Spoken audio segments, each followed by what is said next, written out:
Hello and welcome everyone. My name is Abby, and today I'm going to be giving you a history of witchcraft. Since the dawn of humankind, the idea of a human being able to wield the powers of nature, time, space, and life and death is a novel one at that. Sometimes hard to believe, but I'm here to tell you that it's not that hard to believe at all, because despite what you may think, they are real. After all, you're talking to one right now. And what better way to learn the history of witchcraft than straight from the horse's mouth itself? For our first topic, we really don't start seeing modern witchcraft as we know it until the 50s, but there are some early descriptions of what we consider witchcraft today in the Anglo-Saxon period from the 5th, 6th, and 7th centuries pre-Christian paganism, more to be specific. But then, of course, Christianity started rolling around. Earlier on, pagans started getting a lot of flack for, just existing in general after the fall of Rome and stuff. And, in the 5th and 6th century, it really got bad with the return of St. Patrick, whom you probably know as a benevolent Christian, when actually he was raised pagan in Rome and then sold into slavery at 16.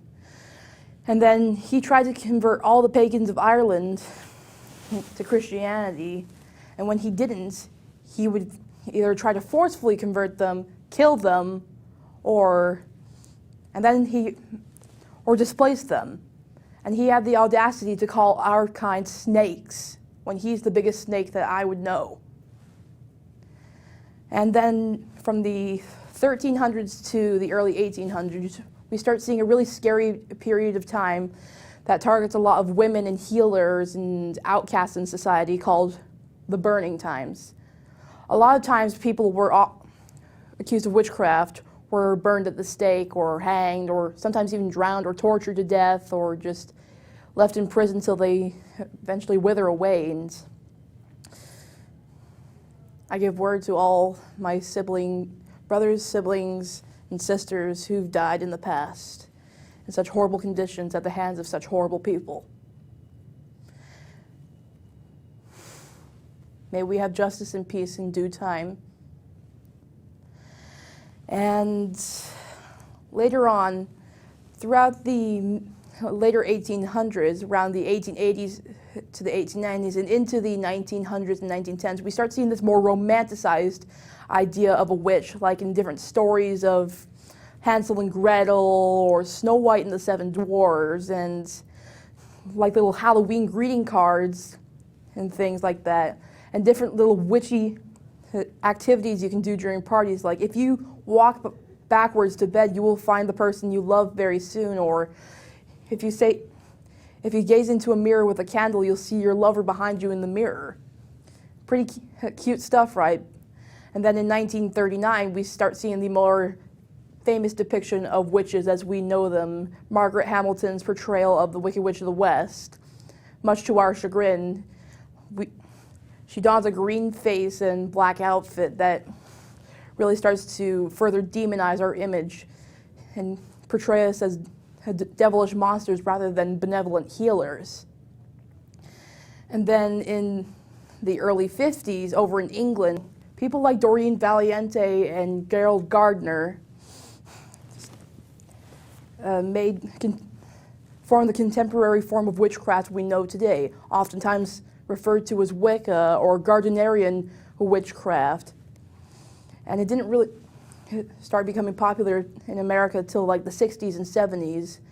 And then we started coming under fire again in the 70s and 80s with the whole satanic panic thing in the media, with different shows and music mostly. Black Sabbath was a real big one with their depiction of a witch rising out of the water on one of their album covers. And even today, there's still some flack that we get and hate that we get just because we still exist. And we will continue to, out of spite, whether you like it or not. Like, for example, in 2017 in New York, a woman A woman who is a devout practitioner of witchcraft was attacked by a Christian man and tied to a tree on Halloween night. She lived, if that's what you're wondering, but it's still very devastating.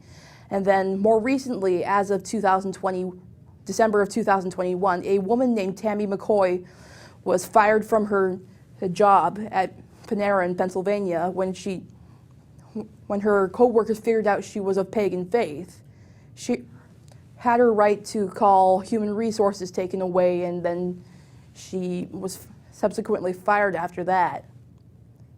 As of the filming of this video, there has still been no result from her lawsuit against the company. Justice for Tammy Mccoy, if you may help it.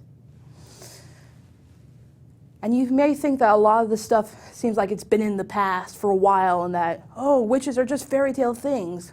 When no. Well, obviously you're talking to one right now, and I'm sitting here telling you our history.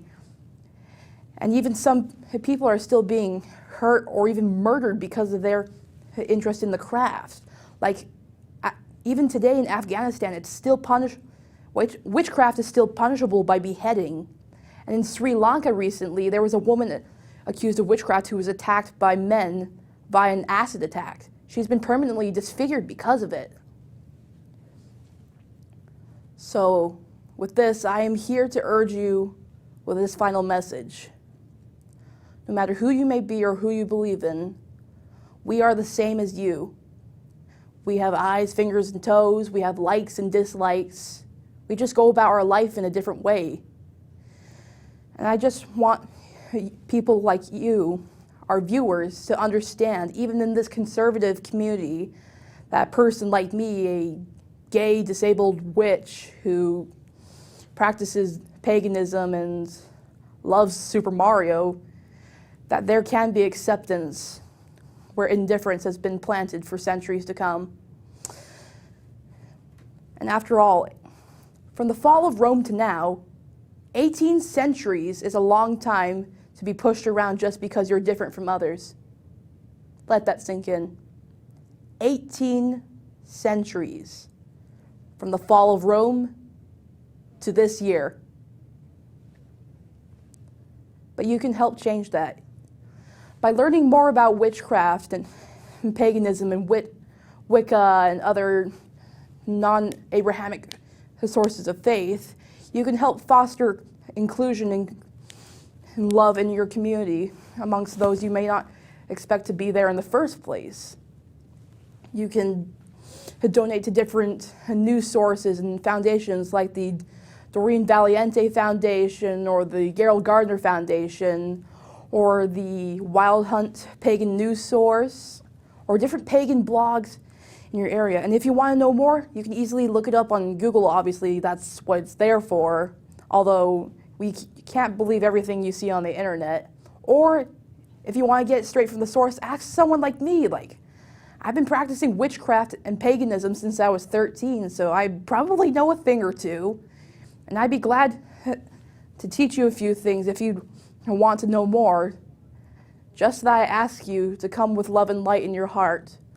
I ask that you open your heart and be more accepting towards those who are different, lest we have another event such as the fall of Rome or, I don't know, Salem witch trials or whatever happened to that poor lady in Sri Lanka.